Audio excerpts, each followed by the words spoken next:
Oke kawan-kawan, balik lagi bersama di channel saya. Oke, pada hari ini saya akan membacakan sebuah cerita horor yang berupa apa ya, udah lupa gue. Su Anggi, sang pemakan organ bayi. Oke, bagi kalian yang baru berkunjung, jangan lupa di subscribe di bawah agar kalian mendapatkan notifikasi terbaru dari saya, meskipun tidak setiap hari, dan membantu channel ini berkembang semakin baik. Oke, tanpa lama-lama langsung kita mulai ceritanya, bro. Su Anggi, sang pemakan organ bayi.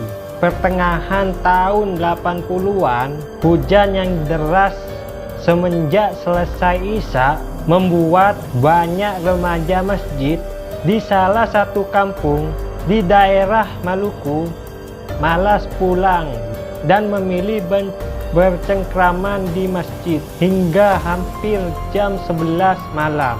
Tepat jam 11, hujan mulai reda, berganti gerimis kecil. Para gadis mulai meregak, minta diantar pulang.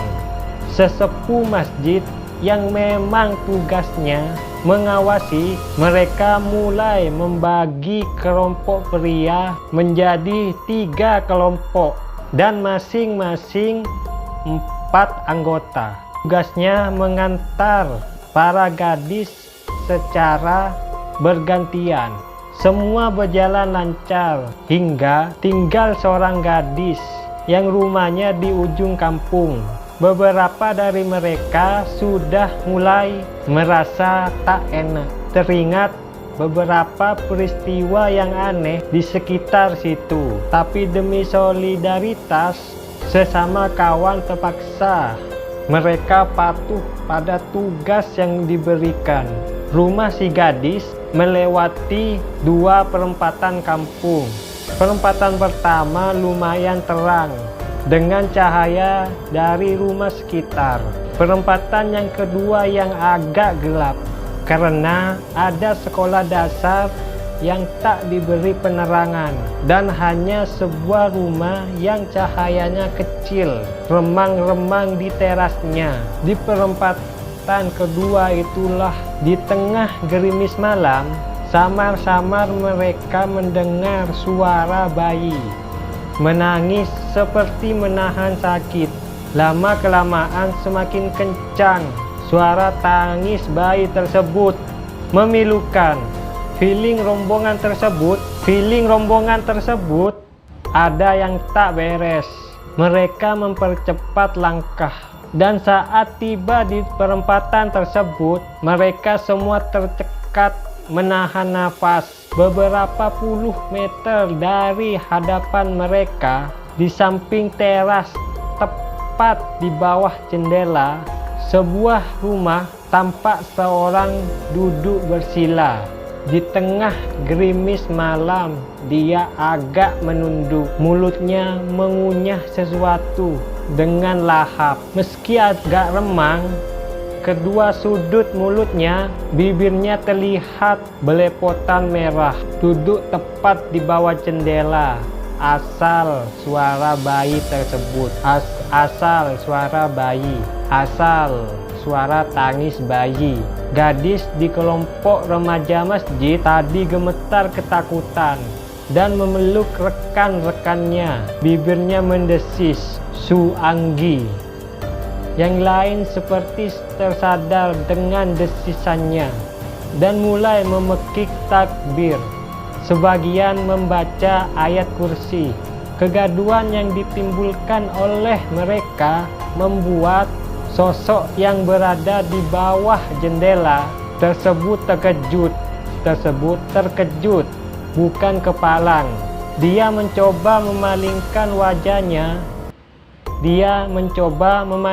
wajahnya, tapi terlambat. Beberapa anak muda tersebut terlanjur mengenalinya sebagai salah satu penduduk di situ yang memang sudah lama dicurigai sebagai Suanggi. Tak ada pilihan lain bagi sosok tersebut selain kabur secepatnya dari dalam rumah di mana sang bayi menangis juga mulai gaduh. Sekejap berupa terang diikuti pintu yang dibuka dengan tergesa-gesa. Sang penghuni rumah bergegas menghampiri para remaja masjid. Tampak terlihat wajah cemas dan marah luar biasa. Suanggi kah? Atau Suanggi? Ya. Dia meminta jawaban kecurigaan atas bawelnya sang anak. Iya pak, jawab mereka. Marah membara mukanya. Rombongan tersebut mengangguk karena mereka sudah paham siapa yang dimaksud. Kesunyian di tengah gerimis malam ketika berganti dengan kehebohan dan kemarahan warga kampung yang berbondong-bondong menuju ke rumah sang terciduk. Mereka menariknya dari dalam rumahnya dan menghajarnya beramai-ramai. Ada yang memakai tangan kosong, ada pula yang memakai segala jenis benda tumpul lainnya. Anehnya, dia seperti tidak merasakan semuanya, jangankan berdarah maupun lebam. Sedikit pun tak ada jerit ketakutan, kesakitan keluar dari mulutnya. Dia tidak merasakan itu semua, hingga muncullah tetua kampung dengan sepotong bambu kuning di tangannya. Bicara beliau mengisyaratkan yang lain untuk memberi jalan.